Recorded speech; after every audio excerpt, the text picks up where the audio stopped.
Hi, football lovers all around the world. Hi to all Gunners all around the world. You're welcome to another edition of the Arsenal Alchemy. And today is, today is one of those days in soccer. If your team didn't win, you're going to feel very depressed. It was an exciting day of soccer or football, whatever you'd like to call it. It was action everywhere, for about 2.5 hours. Everywhere it was all action.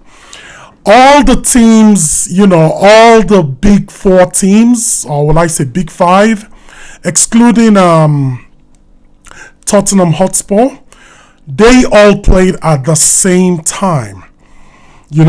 Of course, Arsenal played Manchester United.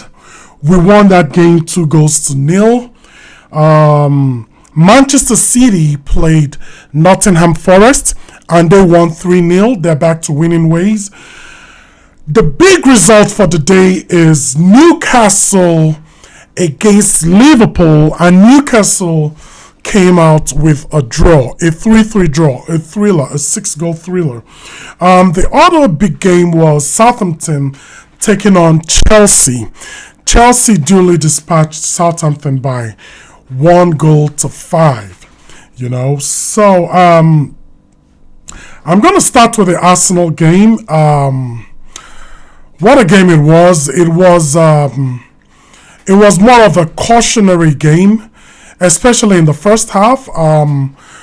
Manchester United came with a game plan, to contain us for 45 minutes. Then in the second half, probably introduce their pacey players in Amad Diallo and Marcus Rashford. We came and we were a bit patient. In the first half, it was... the first half was kind of drab. There wasn't really any big chance for both teams, from a corner we played Thomas Partey missed a glorious chance.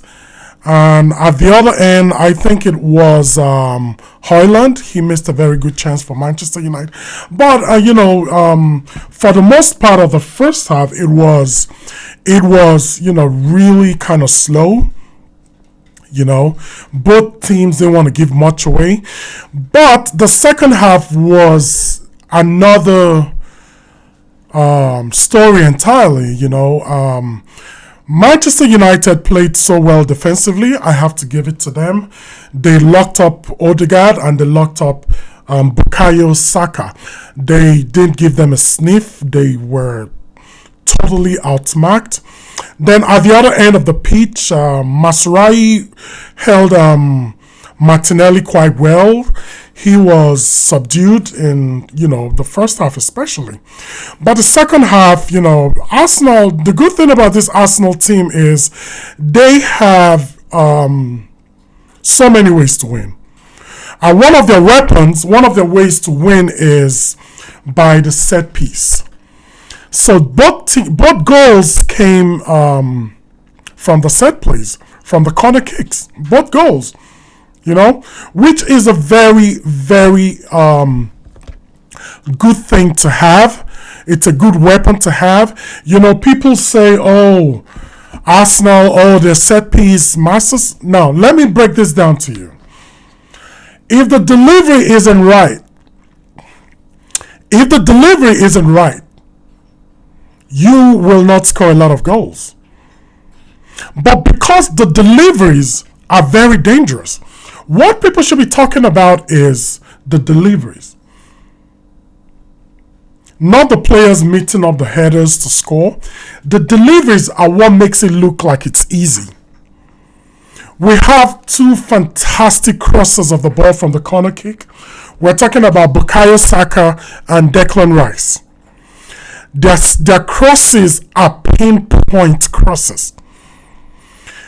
In fact, tonight, Declan Rice was the most dangerous. His crosses were actually going straight to the net. If not for some fantastic intervention of Andre Onana, he would have scored 2 direct corner kicks tonight. All the same, it was a 2-0 game, and we the first goal came from UN Timber. The second goal came from William Saliba. We are fortunate. We have a very, very good defensive players that are good in the air. So the defenders kind of saved Arsenal today because, like I said earlier, Manchester United, they defended really well. Masraoui was huge. Even Harry Maguire did so good. Then the boy that was charged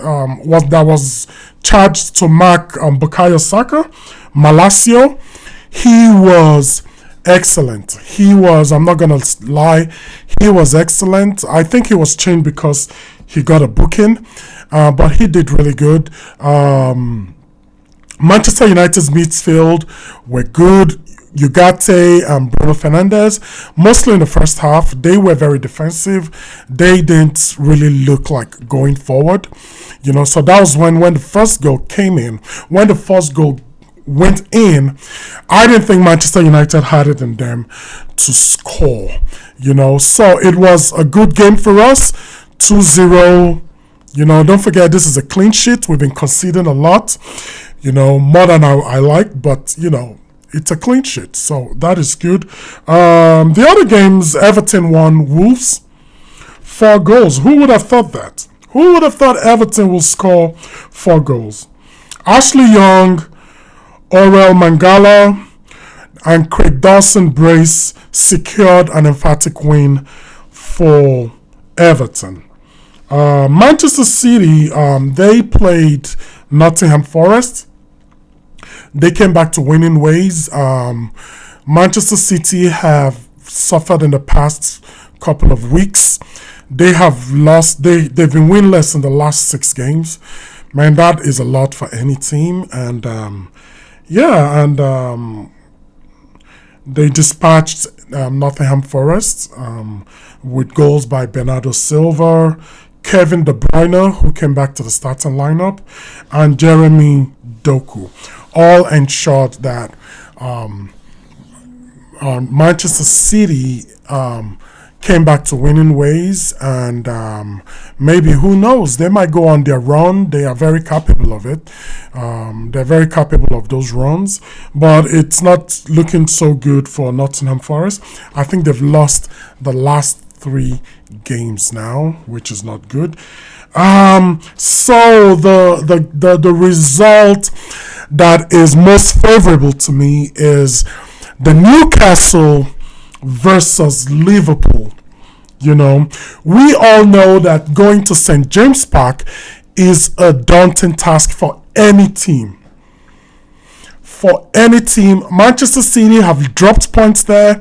Arsenal lost there. Now Liverpool have just dropped 2 points. I know they started the scoring. Alexander Isak scored the first goal in the 35th minute. Curtis Jones equalized right in the beginning of the second half. Then followed by an Anthony Gordon, goal to retake the lead in the game.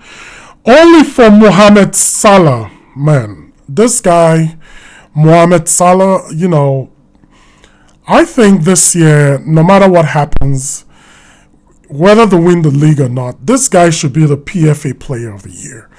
This guy is outstanding. I'm telling you, he is the best player in the Premier League at the moment. He came up with a brace. He scored in the 68th and 83rd minute. I cannot, sing his praise enough. Mohamed Salah is exceptional. Don't forget, he's 32 and he still plays like this. He still plays with so much energy. But the dagger went to their chest when Fabian Shaw equalized at the 90th minute due to Callahan, the goalkeeper to Liverpool, due to his error, or rather a kind of misjudgment, and that became the undoing of Liverpool. That brought Newcastle to equalize, and they saw out the game. Which is a good game, it was a thriller for the neutrals. It was a 6-goal thriller, and it was 9 points before this game 14 week. Now, the people around them all won, which is Arsenal, Chelsea, and Manchester City.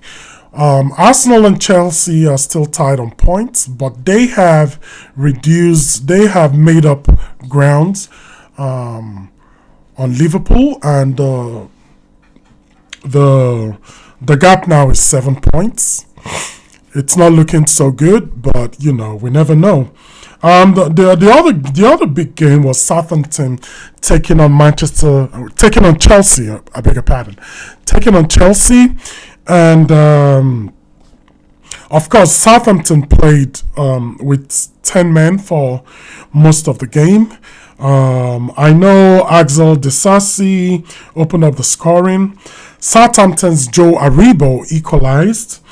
Then from then on, it was just Chelsea with Christopher Nkunku, Noni Madueke, Cole Palmer again, yes, and Jadon Sancho, all put in their quota with goals, and it was an emphatic win for Chelsea. And I think Chelsea has to be in the conversation.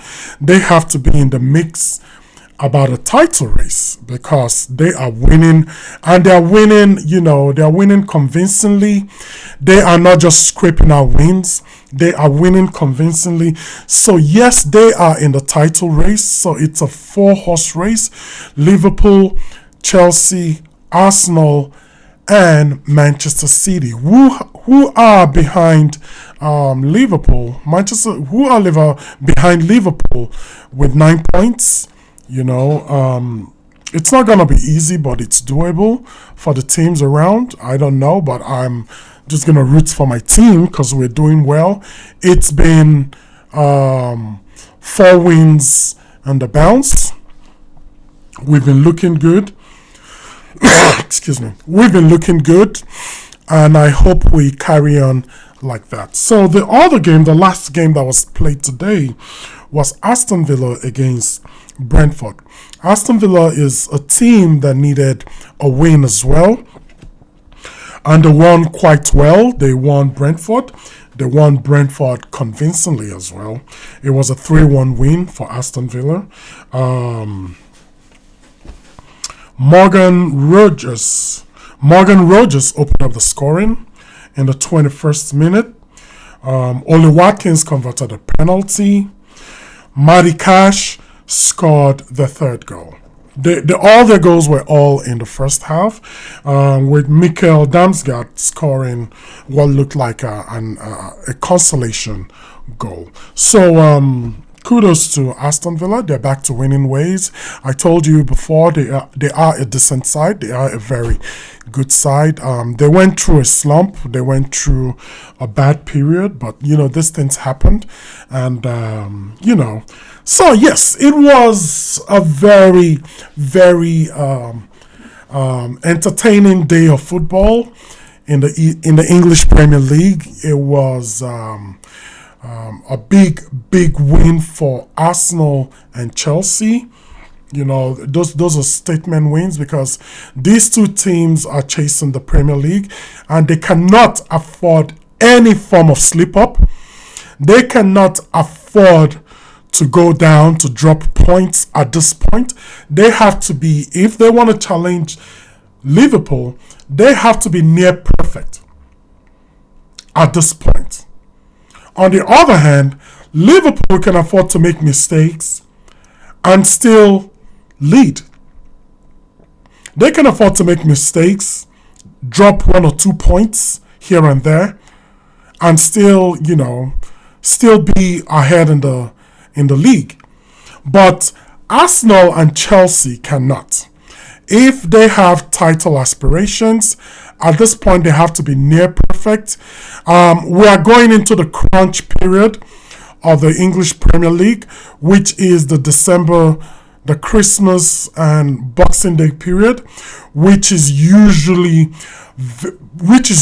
packed with fixtures. There's a lot of football that is played this period. So this period is really when the top 4 race really shapes up, because the depth of your team will be tested this period. The depth of the team will be tested this period. So, and Arsenal are lucky, they've played every top 6 team at this point. Arsenal has played everybody. So I think the next fixtures, I think the next game is against Fulham. It's not an easy game, but it's winnable. But it's that's the next game. It's winnable. If they want to win the title, they have to win every game. At this point, there is no excuse for Arsenal. Their fixtures are all winnable. They got Fulham, they got Everton, they got Crystal Palace, they got Brentford, and they got Ipswich. Those are the games remaining for Arsenal to play, and those games are going to be spread throughout the December, Christmas, Boxing Day period. So it's even possible that they can win 5 out of 5, But, for the teams around us, they still got Tottenham. Liverpool still has Tottenham to play. Chelsea still has Tottenham to play. And Tottenham is not a team you can write off. They're not a team that... They're a team that can win anybody. On their day, they can win anybody. So that's upcoming tough fixtures for the teams around us, but only we can do our own thing, and our own thing is getting our 3 points. At this point, it doesn't matter if we get clean sheets, or rather we get clean sheets, but what matters now is the 3 points on the log. We get the 3 points, and who knows, maybe by January 1st, you don't ever know, it could be 3 points behind Liverpool. You never know. Or maybe even tied. Football has a way of reminding us that nobody knows anything about any fixture before it's played. You can predict all you want, but the moment these players get on the field and start to play, it's a different ballgame. A mistake can be made, a shot can be played and it's deflected into the net. Anything can happen. Who would have... All the predictions gave Liverpool this game. All the predictions gave Liverpool the game. Some said, Liverpool are going to, blow them apart. Liverpool are going to batter Newcastle. People said that. I never saw a prediction of a draw. I never saw any prediction from anybody of a draw. So that's why I tell you, look, football is not predictable. You can have an idea who will win, but sometimes it doesn't always work out that way. So yes, it was a 9-point lead. Now it's a 7-point lead. After that imperial display by Liverpool against Manchester City the other day, we watched that game and we're like, nobody's going to win Liverpool. Nobody's going to take it away from Liverpool. Liverpool don't look like they're going to drop points. But 4 days after, they drop points. In fact, Newcastle, they missed some glorious chances. Anthony Gordon missed about 2 glorious chances. You know, who knows if it was 2-0 after Isak's goal? Who knows what could have happened? They probably could have won it, you know? So, yes, anything can happen. We are still in the title race. I don't want anybody's head being downcast. We are the Gunners. We have come so close the past 2 seasons. This could be our season against all odds.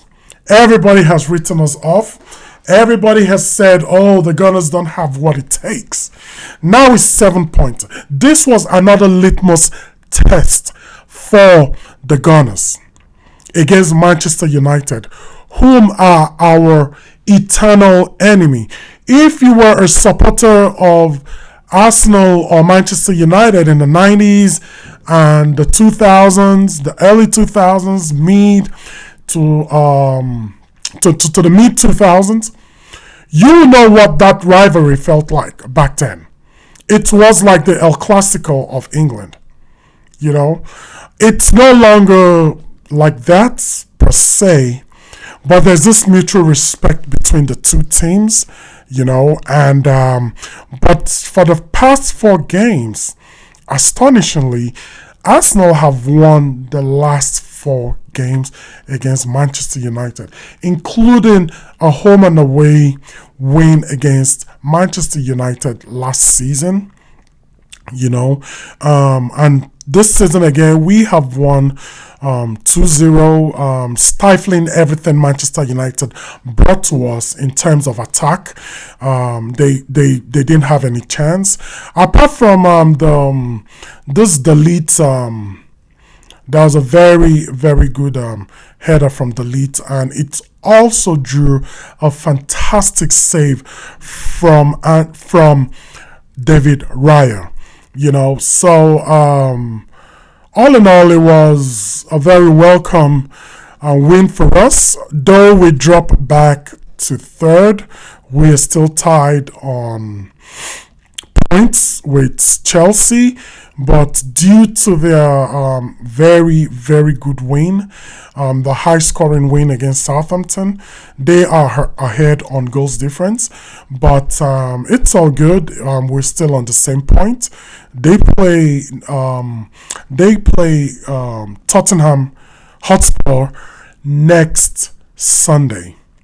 That promises to be a very, very entertaining game, and naturally I'll be rooting for Tottenham. I want to be isolated in 2nd. I want to know I'm chasing Liverpool without no Chelsea or Manchester City interference. I want to know I'm chasing Chelsea.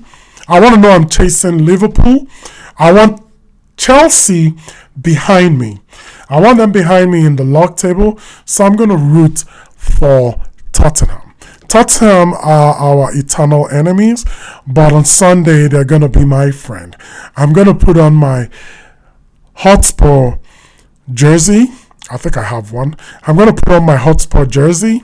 And even if I don't have one, I'm just going to look for a white shirt, and I wear the white shirt in support of Tottenham. So yes, it's been a beautiful day of football. It's been a very entertaining day of football. We came out with a win. That win was very welcome because no matter what form Manchester United in, when you win them, you feel good. We still have that feel good factor about winning Manchester United. They are a good side, don't get me wrong. They played differently today. The new manager bounce is still in effect. They were very compact. Defensively, they were good. We just undid them with our set piece ability. That was what we did to undo them. Though we controlled the game, but they were compact at the back. They were solid at the back. You know, they didn't we didn't create so many chances.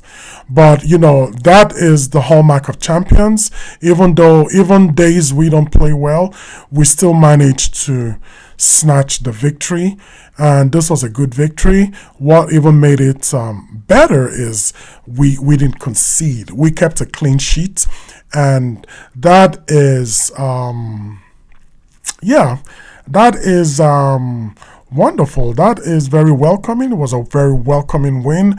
I am very, very happy.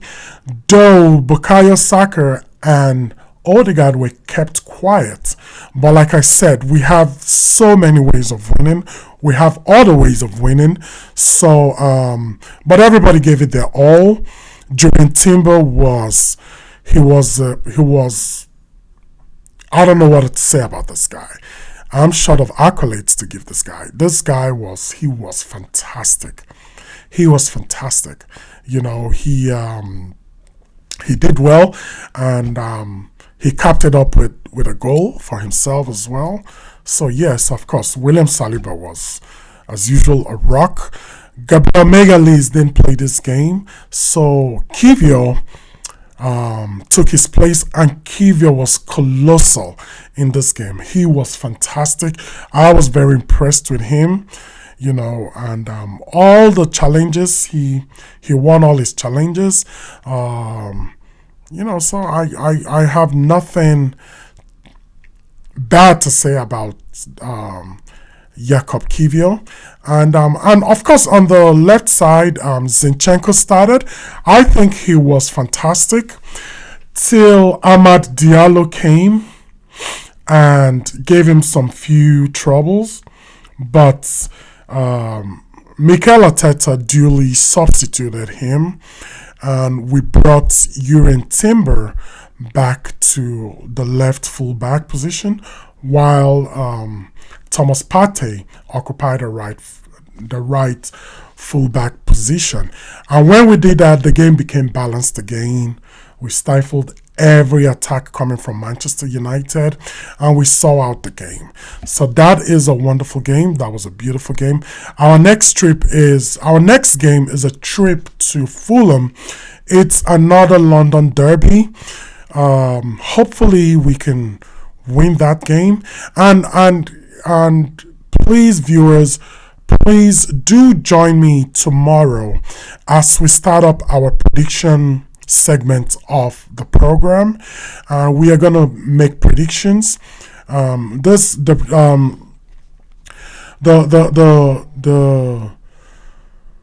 podcast will start around 6 p.m. tomorrow, and so we're gonna start the prediction segment after the Bournemouth and Tottenham game. We're going to talk about that game in a few minutes after, we're going to talk about that game afterwards. But yes, please join us for the prediction game and try and be involved. We implore everybody to try and be involved. Try and like and try and subscribe to the channel. Like I said before, we are a new podcast, and we are desperately looking for subscribers, and we are desperately looking for views. So that is it for now. We will be back tomorrow, like I said, and we will give you another exciting package of the Arsenal Alchemy. Thank you.